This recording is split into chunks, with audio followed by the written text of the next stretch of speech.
So, Madam Chair and Toastmasters, we all have scars. We all have the scars of friendship.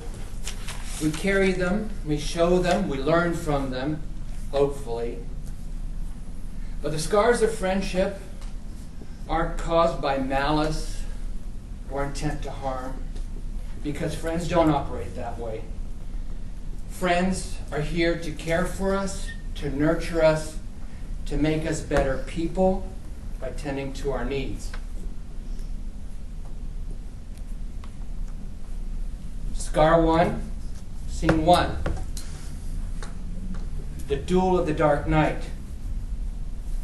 Vile knight, how dare thee cast assertions on the fair Princess Merswiak, Grade 2, Mary Immaculate School.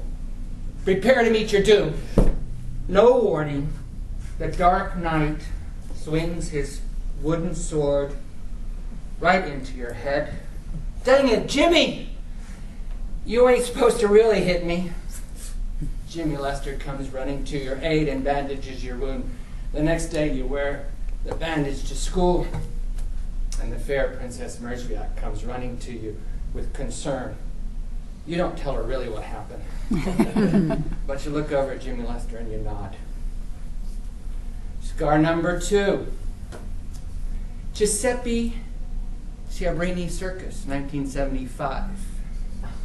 You never dreamed that you could sail so high, and you never thought that Bobby Lester wouldn't be there to catch you. Scar number 3, Secret Martian Polar Landing.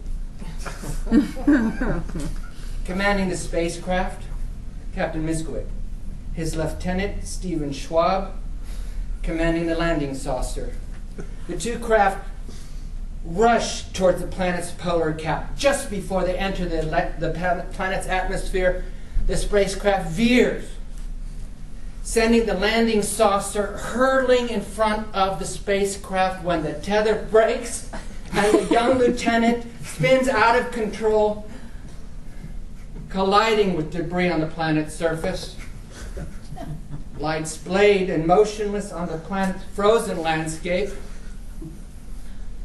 hoping that the warmth in his flight suit isn't really blood. Tony Miskowicz rushes to your aid and notices a forgotten and buried horseshoe stake left from the previous summer, left by a poor farmer. You don't tell anybody. That's going to be a secret for a long time, because you didn't have permission to go to Mars, and you certainly didn't have permission to ride on the snowmobile. That's a deep scar. It's hidden, like the ones that are inside that are emotional.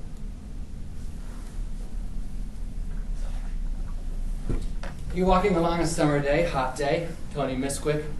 Out of the blue, bunk. You're mean to your brother, he says to you. You chew on it as you're walking. You want to go canoeing, he says to you. Sure, but you still work it out. And after a while, you notice that people tell you, you're so good to your brother. Well, that's because you're not jealous of him anymore, thanks to Tony Miskowicz. Scar number 2, emotional scar. Scotty comes to visit you from out of town. He gets drunk again, sloshing drunk. He embarrasses you. He makes a fool of himself, and you take him home, where he mistakes your kitchen for the bathroom. Gosh dang it, Scotty! You're not going to live to see 30 if you keep drinking like that. Fuming, you put him to bed. But the friendship continues. And later, when you visit each other, you say, dang, I'm having so much fun. That's because I stopped drinking that night, Schwab. What night? The night you yelled at me. It's the only thing I heard for weeks. Okay. Sometimes the most painful emotional scars come from your best friend forever. when you're there at home, you're talking, I have no doubt about how much you love me, but I do frequently doubt your ability to care for me if I ever need your help. Boom!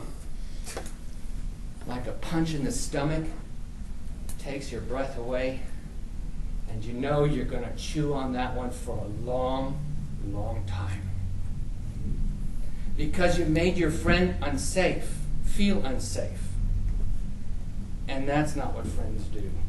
You've been self-centered, and friendship has no place for self-centeredness, because we're here to care for the needs of our friends and to make them feel comfortable and safe